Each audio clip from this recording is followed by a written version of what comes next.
Hermanos, buenas tardes. Que Dios les bendiga juntamente con sus familias.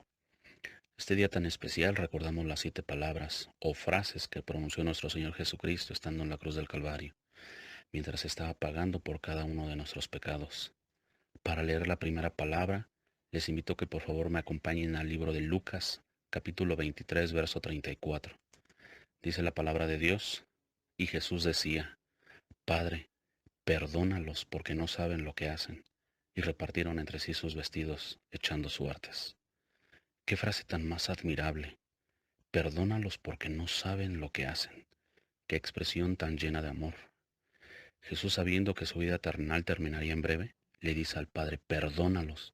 Estoy pagando con mi vida por sus pecados, no solo de estos, sino de toda la humanidad, de todos los tiempos y de todas las edades. Es indescriptible la grandeza de lo que está ocurriendo a través de estas palabras, el perdón de nuestros pecados, los tuyos, los míos y los de la humanidad entera.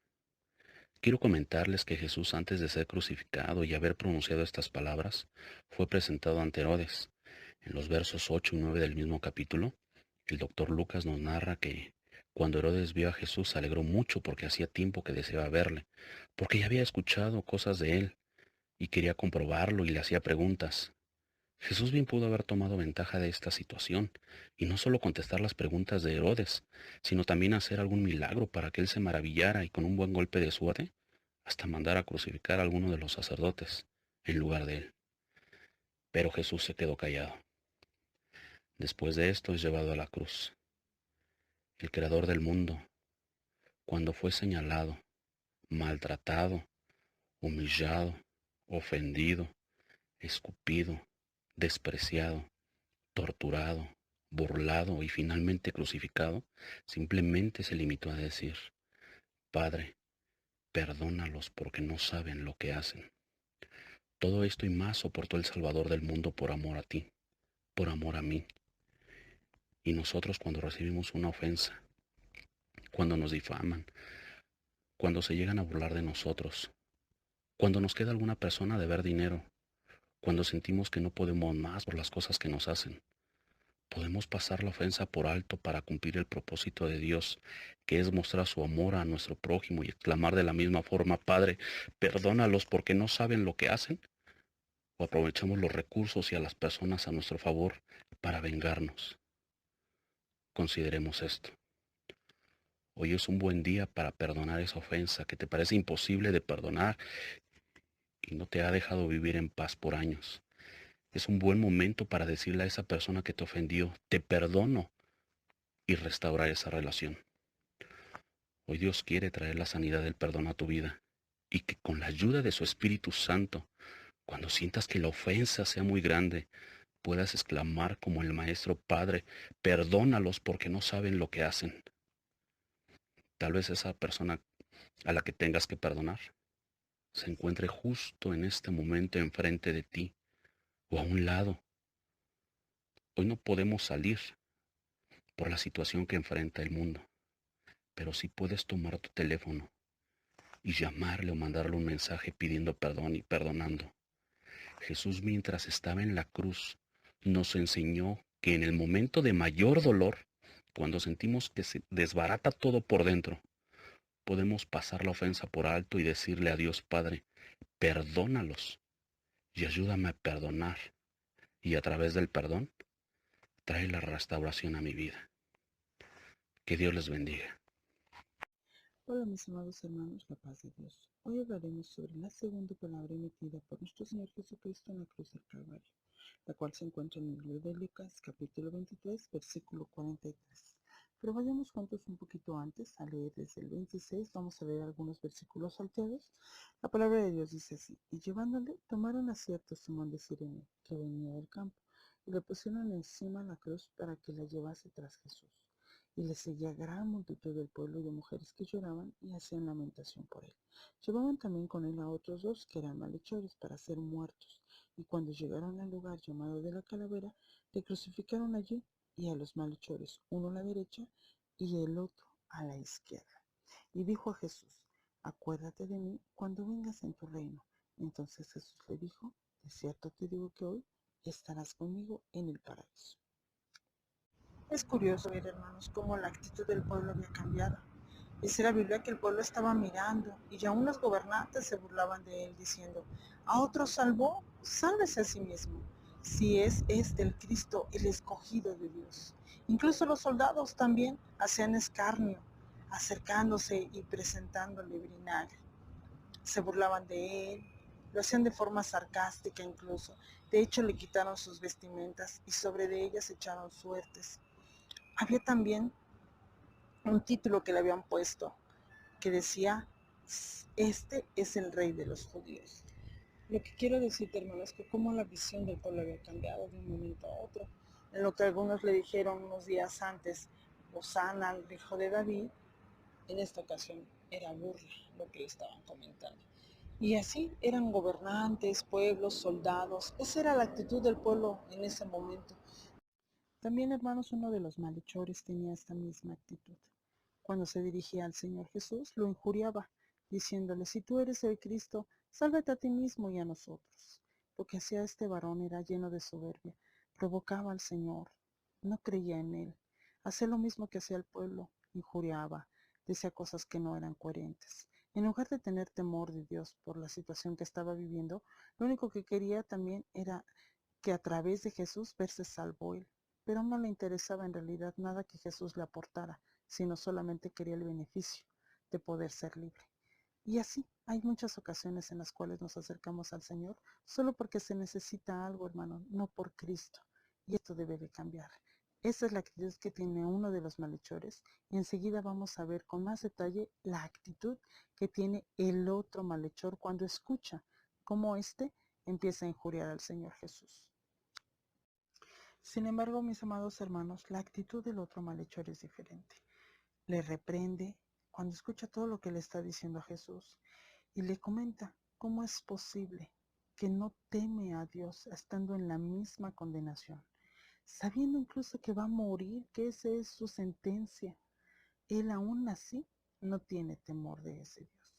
Está escuchando todo lo que le están diciendo y él tampoco se compadece. Nosotros a la verdad le aclara el malhechor. Justamente padecemos porque recibimos lo que merecieron nuestros hechos, mas este ningún mal hizo. Fíjense qué declaración estaba haciendo el mismo malhechor. Él estaba reconociendo quién era Jesús, estaba reconociendo que no tenía pecado, estaba reconociendo que era hijo de Dios, reconocía que había venido a salvar al mundo. En esa frase él estaba diciendo muchas cosas para con Jesús y Jesús, mis amados hermanos, estaba presenciando una plática entre los dos malhechores. Jesús estaba oyendo lo que estaba sucediendo con uno de ellos especialmente. Uno de ellos le hace una petición al Señor Jesús y le dice, acuérdate de mí cuando vengas en tu reino. Esta petición, hermanos, iba cargada de fe, de arrepentimiento, de reconocer que yo soy el pecador y que necesito de Cristo para ser salvo. Una petición llena de necesidad de Cristo. Pedir que el príncipe de paz en ese momento le contemplara, se acordara, para que cuando él viniera con su reino, él no se olvidase de aquel malhechor. Fíjate nada más lo que estaba diciendo este malhechor. Y es aquí donde nuestro Señor Jesús le dice, de cierto te digo que hoy estarás conmigo en el paraíso. Jesús al declararle esto, hermanos, estaba diciendo también que le perdonaba. Estaba diciendo que sus pecados habían sido perdonados. Que Jesús va a ser el intermediario entre Dios y los hombres para con este malhechor. Todo lo que estaba diciendo cuando el Señor le acertaba, le decía, le aseguraba que Él iba a estar con él en el paraíso. Fíjate lo que estaba pasando. Este hombre no necesitó de hacer una oración pública donde tenía que reconocer a Jesús como su Salvador, como tú y yo lo hemos hecho, ni tampoco tuvo que bautizarse para que diera el testimonio público de fe. La confesión que él ya había hecho decía todo. Y lo que Jesucristo le asegura es justamente eso. Eres salvo y hoy mismo estarás conmigo en el paraíso. Qué grande bendición, hermanos. Le había perdonado sus pecados nuestro Señor Jesucristo. Lo hermoso de esta palabra, hermano, es que nos enseña a reconocer quién tenemos al lado. Un malhechor se dedicó a recriminar, a injuriar, a reclamarle al Señor Jesús, mientras otro aprovechó el poco tiempo que le quedaba junto a él para poderle reconocer como su Salvador. ¿Qué es lo que hacemos en estos tiempos difíciles nosotros como hijos de Dios, hermano? Reconocer que todo cuanto proviene de Él y dependemos solo y nada más para Él. O ponernos a cuentas o al contrario, recriminarle, ¿por qué a nosotros? ¿Por qué este virus? ¿O por qué nos pasan las cosas?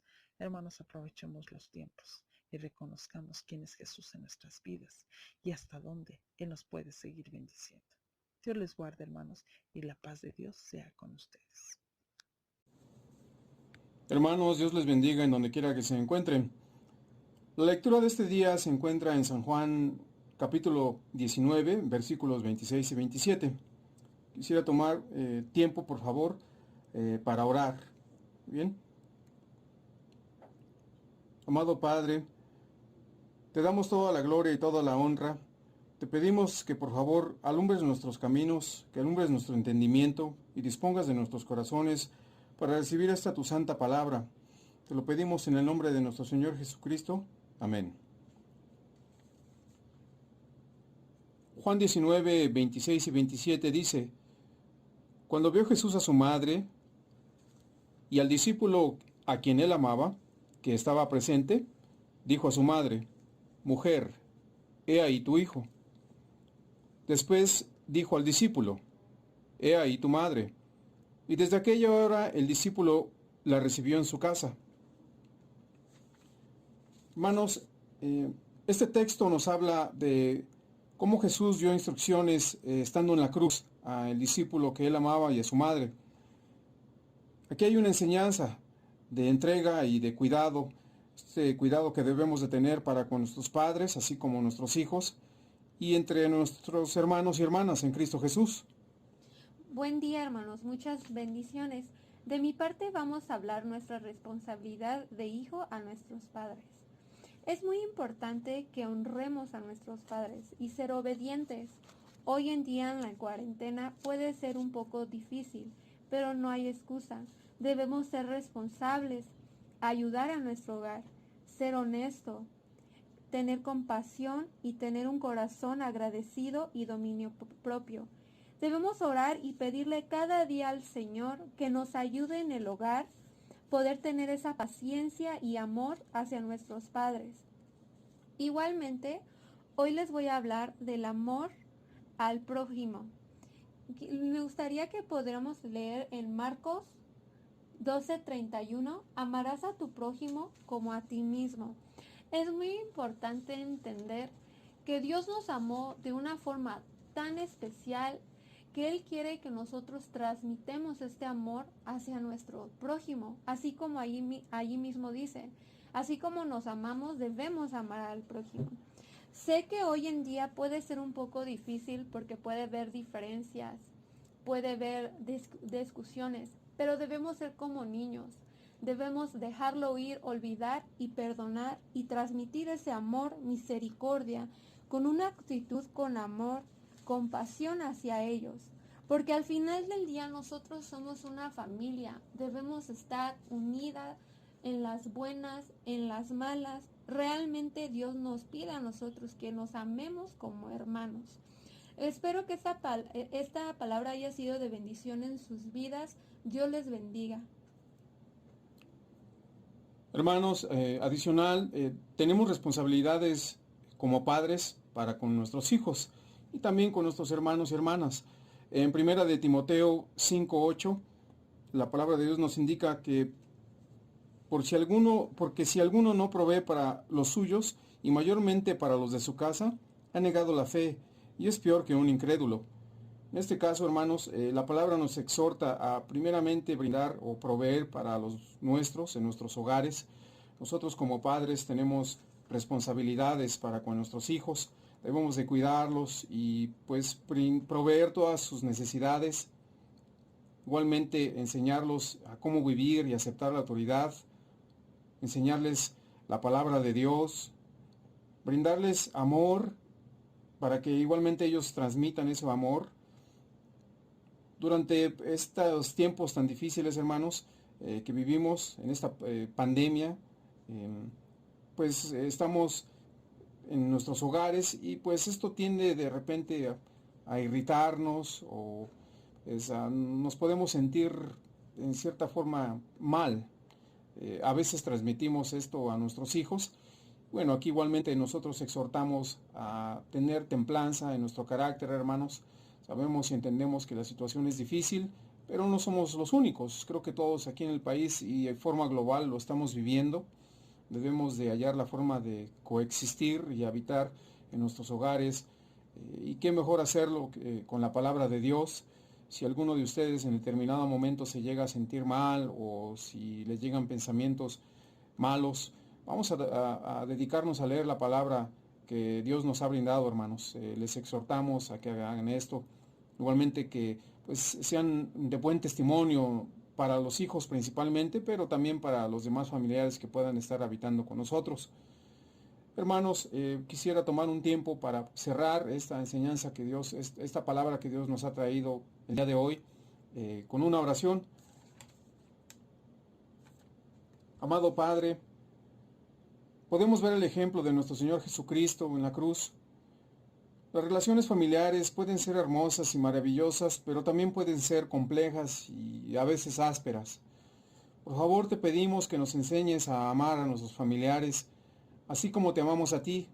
Por favor, danos sabiduría y entendimiento para saber llevar y guiar a nuestros seres queridos, a nuestros hijos, a nuestras hijas, a nuestras esposas, a nuestros tíos, tías, primos, primas, a nuestros padres, Padre mío, y que nos des esa guianza, Padre mío, para igualmente nosotros poderlos guiar. Esto te lo pedimos en el nombre de nuestro Señor y Salvador Jesucristo. Amén.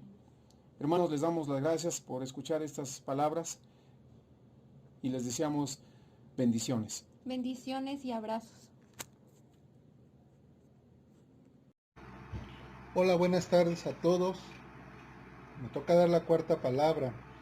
La vamos a encontrar en el libro de Mateo, capítulo 27, versículo 46. Dice la escritura: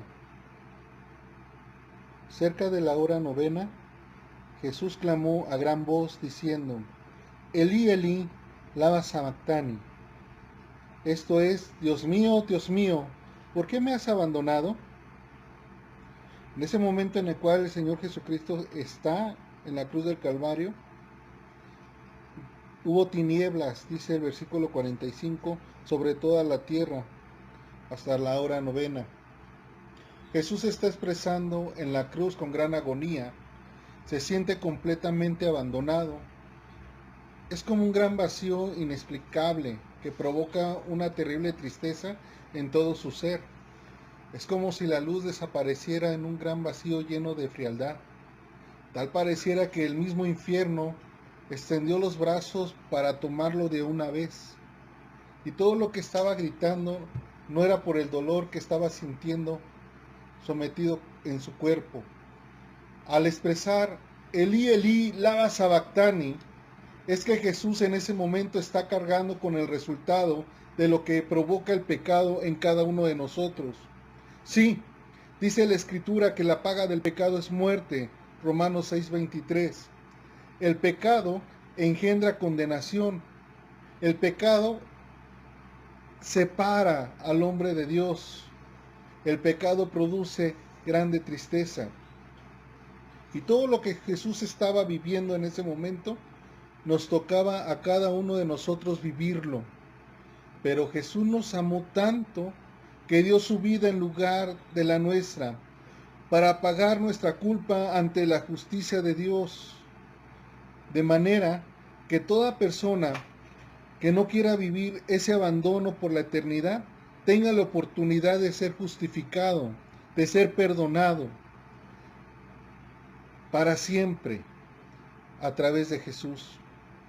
Por eso en esta tarde te invito a que reconozcas como tu Señor y tu Salvador a Jesucristo, que le invites a morar en tu vida, que camines cerca de Él, porque Él te ama tanto, que se cumplió lo que dice la Escritura, dio su vida para que pudieras tener vida juntamente con Él.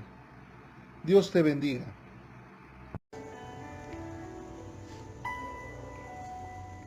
Esta es la quinta palabra, sed tengo. En Juan 19, 28 dice, después de esto, sabiendo Jesús que todas las cosas eran ya cumplidas, para que la escritura se cumpliese, dijo, sed tengo. En el versículo 29, y estaba allí un vaso de vinagre y rodeado un hisopo se lo llegaron a la boca. Jesús había desgastado toda su fuerza. El arduo calor del día le había agotado. Había recibido 40 azotes, habían tasajeado su espalda. Además le hicieron caminar de un lado a otro para ser juzgado. Al final cargó la cruz, una cruz pesada, una cruz difícil de cargar, una cruz que desgastó su caminar. Al final sus manos fueron clavadas, sus pies fueron clavados en esa cruz. Él fue levantado. Llegó el momento que él sintió literalmente esa sed. Recordemos que aunque era Dios, dejó su gloria y se hizo a condición de hombre. Él literalmente tuvo sed, y para que la escritura se cumpliera en Salmo 69, 21, muchos años antes, dice su palabra, me pusieron además y él por comida, y en mi sed me dieron a beber vinagre. En el versículo 29, Juan dice que estaba allí un vaso de vinagre y se lo dieron a tomar, es el capítulo 19. Jesús estaba consciente que el ser humano necesita de esas cosas básicas para sobrevivir, como es el agua. Él mismo expone que este líquido es vital para la vida física, pero se acaba y vuelves a tener sed. Pero Él se presenta como el agua de vida. En Juan 7:37 dice, si alguno tiene sed, venga a mí y beba. El que cree en mí, ríos de agua viva correrán de su interior. Como comentaba, Jesús sabía que el ser humano necesita de esa agua física, pero también nos enseña que todo esto pasará. En 2 Corintios 4:18, no mirando las cosas que se ven, sino las cosas que no se ven, porque las cosas que se ven son temporales, mas las que no se ven son eternas. Cristo dijo, tengo sed, pero ¿qué es lo que recibió de parte de este mundo? Hiel, vinagre, solo para pasar un momento temporal. Eso es lo que ofrece el mundo, pero lo que ofrece Cristo es agua de vida eterna, agua que no se termina y corre desde el interior. Esto significa que el Espíritu Santo hace morada en todo aquel que cree que Jesús es el Señor. Una mujer estaba en un pozo queriendo llenar su cántaro de agua. ¿Y cuál fue su sorpresa? Que se encontró al único que puede saciar la sed. Jesús les dice a la mujer, cualquiera que bebiere de esta agua volverá a tener sed, mas el que bebiere del agua que yo le daré nunca volverá a tener sed. Mas el agua que yo le daré será en él una fuente de agua que salte para vida eterna. Este mismo Jesús que en estos momentos está diciendo, sed tengo. Él sabía que era necesario padecer todo esto. Con su pobreza fuimos enriquecidos, con su muerte tenemos vida, con su sed ahora somos saciados. Solo es tomar de esa agua que ofrece. En Apocalipsis 21:6, el que tenga sed, yo le daré de la fuente del agua de vida gratuitamente. La vida que ofrece Cristo es gratuita. Solo necesitas creer en Él. Cuando uno cree que Jesús es el Señor, hay gozo en el cielo. El mismo Señor se goza. En Isaías 53:11 dice, del trabajo de su alma verá y será saciado. Es un gozo que el ser humano provoca en el corazón de Cristo. Cuando usted cree, comienza a beber de esa agua de vida que es Cristo mismo. ¿Qué es lo que espera para entregar su vida a Cristo? Él le ama tanto que no le importó pasar la sed para poder saciar la suya. Por más difícil que pueda ser la situación que esté pasando, Él está dispuesto a recibirle para que usted pueda descansar su vida en sus poderosas manos. Ven tal como estás. Él quiere saciar tu vida. Te invito a hacer una oración.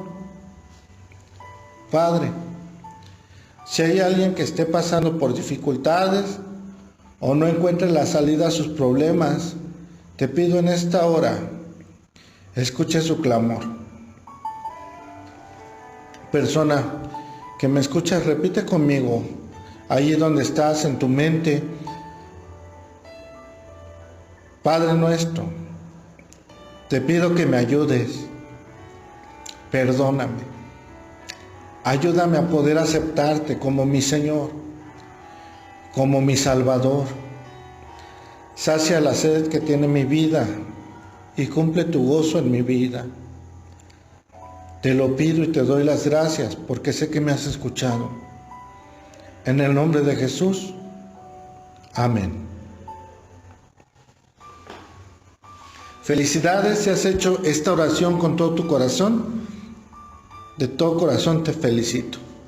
Te invito a que vayas descubriendo que la palabra de Dios es fiel.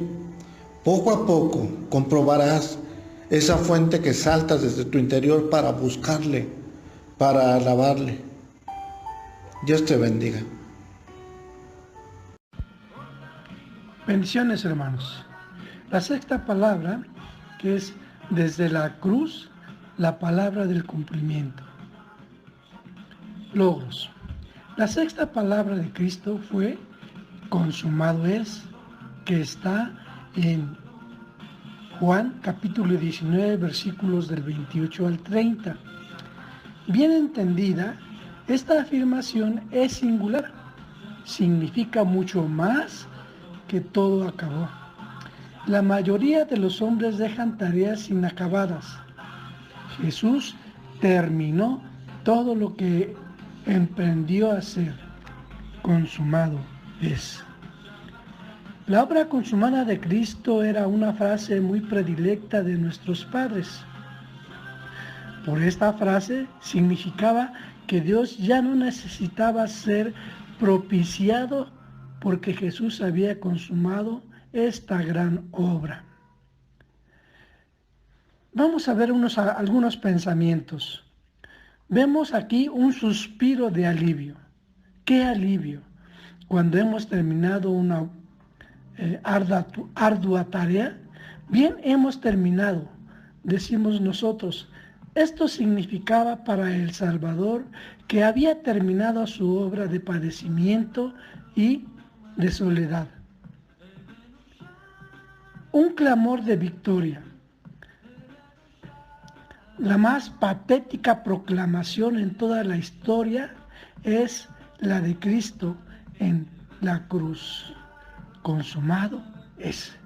Sin embargo, prosigue su biógrafo, también reconoció la nota del triunfo en este consumado es. Un mensaje al Padre. No se avergonzaba de anunciar a su Padre la consumación de la obra que le había sido encomendada. La obra estaba bien hecha y del todo hecha. Una proclamación a los hombres. ¿Qué tiene esto que ver conmigo? El hecho de que alguna otra persona haya llevado a cabo una tarea puede tener muy poco interés para mí, pero en este caso me afecta directamente. La triunfante conclusión de su obra es para mí cuestión de vida o de muerte. ¿Qué quedó así consumado? La obra de la expresión. Vemos alguna nota. Ningún profeta, rey, sacerdote o escritor antiguo había llamado a Dios. Pero Jesús, llamar a Dios Padre, es un reclamo de su deidad, de su filiación divina y de su procedencia celestial. Él dijo desde la cruz, palabras de victoria, sí puedo. El Señor nos perdonó y al decir esto, daba por concluida su misión de redención para la raza humana. Es el sello de garantía de que nosotros, al recibir a Cristo como nuestro Salvador, somos salvos. Llegará un día donde Él volverá al pueblo redimido y decir, yo los gané, yo los redimí, vámonos. Que el Señor Todopoderoso, hermanos, haga el cumplimiento en cada uno de nosotros. y que nos diga a cada uno, yo gané y yo los redimí. Vámonos. Bendiciones, bendiciones y bendiciones. Lucas 23:46 dice, entonces Jesús, clamando a gran voz, dijo, Padre, en tus manos encomiendo mi espíritu. Y habiendo dicho esto, expiró. Casi son las 3 de la tarde, o la hora novena o nona, como dice la Escritura. El Señor Jesucristo está crucificado y ha pronunciado ya en esa cruz las 6 de sus últimas frases. Si se me permite recapitularlas. Él fue crucificado a la hora tercera, a las 9 de la mañana, y su primer frase fue una oración. Padre, perdónalos porque no saben lo que hacen. Una oración de perdón, a pesar de los insultos, de las burlas, de las groserías y de todo lo que le habían hecho, a pesar del escarnio, a pesar de haberlo desnudado, Él hace una oración perdonando. Cuán duro y cuán grande lección para cada uno de nosotros. Esto es lo que nosotros tendríamos que hacer. Casi 2 horas después, un malhechor que estaba al lado de él se dirige a él con un corazón arrepentido y le suplica que se acuerde de él. La segunda frase nace en este momento y le afirma que ese mismo día, a pesar de todo, que en ese momento cuando su lámpara se apagara, cuando dejara de respirar, ese mismo día iba a estar con él en el paraíso. La obra estaba casi concluida y el primero en disfrutarla sería un ladrón arrepentido. Al mediodía, voltea y ve a su madre y pronuncia la tercera palabra, proveyéndole de un hogar, de una compañía que cuidara de ella. Mujer, he ahí a tu hijo. Hijo, he ahí a tu madre. La palabra dice que desde ese momento hubo densas tinieblas. Una hora después, surge la más desgarradora expresión, la central, la que implica todo, el sentido estricto de su propósito. Dios mío, ¿por qué me has desamparado? Es el reflejo perfecto de lo que ocasiona el pecado, esa separación tan grande, ese abandono total que en ese momento estaba hecho por Jesucristo, siendo Dios mismo, en ese momento era completamente pecado y estaba separado y abandonado del Padre. Un tiempo después viene una expresión, la expresión más corta que expresa, y sin embargo es la más extensa. Es lo que hubiera esperado, si tan solo se hubiera valorado su sacrificio. Tengo sed.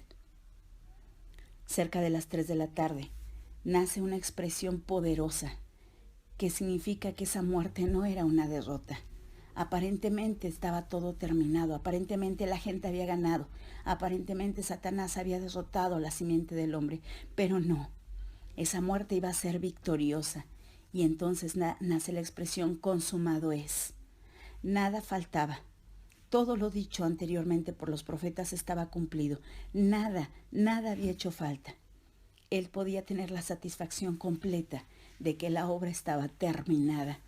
Consumado eres. Y sin embargo, sintiendo y sabiendo que su hora de apagarse estaba cercana, surge esta última expresión. Padre, en tus manos encomiendo mi espíritu. Y es nuevamente una oración. Es una expresión que denota la íntima relación entre él y el Padre. La gente regularmente nace para vivir. Jesucristo había venido al mundo para morir. En Juan 10:17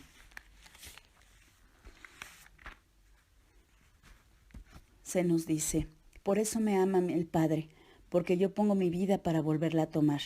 Nadie me la quita, sino que yo de mí mismo la pongo. Tengo poder para ponerla y tengo poder para volverla a tomar. Este mandamiento recibí de mi Padre. Jesucristo venció. Él sí pudo decir, ¿dónde está, oh muerte, tu aguijón? ¿Dónde, oh sepulcro, tu victoria? Jesús iba a tomar las llaves de la muerte y la iba a vencer. No era un suicidio, era necesario. Era la presentación del Cordero Pascual que quita el pecado del mundo. Era necesarísimo porque la paga del pecado es la muerte. Y Él vino a eso, Él vino a cumplir esa parte, Él vino a morir. Él vino a hacerse pecado, a pagar ese precio, a ponerse en tu lugar y en el mío. Pero una vez hecho esto, una vez consumado, puede ahora depositar por fe su último suspiro en el lugar más seguro, en las preciosas manos del amoroso Padre. A partir de ese momento, dice la palabra que el velo se rasgó, la tierra tembló, es decir, aquel lugar solemne, aquel lugar en el que nadie entraba porque podía morir si las cosas no estaban bien. Ahora estaba a la vista y al alcance de todos. Y a partir de ese momento, los judíos no se dirigen al Padre como tal. Ellos no reconocen una paternidad, ellos reconocen un ser supremo, poderoso y terrible que castiga. Nosotros a partir de ese momento podemos llamarle Padre. Podemos acercarnos a Él confiadamente, confiando en el trono de su gracia, acercándonos a Él gracias a ese sacrificio que Él hizo. Ahora, podemos también decir que es nuestro momento de descanso eterno. Sea que vivamos o que muramos, de Él somos. Si estamos aquí, si vivimos, será para su gloria. Y si nos vamos, y para todos los que se han adelantado antes de nosotros hasta su venida, podemos tener la certeza de que estamos en sus manos. Y como dice Juan, nadie nos puede arrebatar de su mano. En tus manos encomiendo mi espíritu. Fue una oración, pero también debería ser el propósito de cada uno de nosotros. Encomendar en las manos del Padre cada una de nuestras actividades, cada uno de nuestros deseos, cada uno de nuestros sentidos, cada uno de nuestros sueños. En tus manos encomiendo mi vida, Señor. En tus manos, porque no hay otro lugar más seguro. ¿A quién iremos, Padre? En tus manos encomiendo mi espíritu, que no sea simplemente el último suspiro. Sabemos, gracias a la muerte de Jesucristo, que así como el ladrón, podemos tener la certeza que en el momento en que dejemos este mundo, podemos estar confiados en que vamos a despertar allá con Él. Y sin embargo, ese propósito debería ser bueno para cada uno de nosotros. Encomienda al Señor tu camino y confía en Él, y Él hará. Él nos dio claro ejemplo de esto. Su victoria es la nuestra. Y ahora, porque Él vive, nosotros también viviremos. Amén. Dios te bendiga.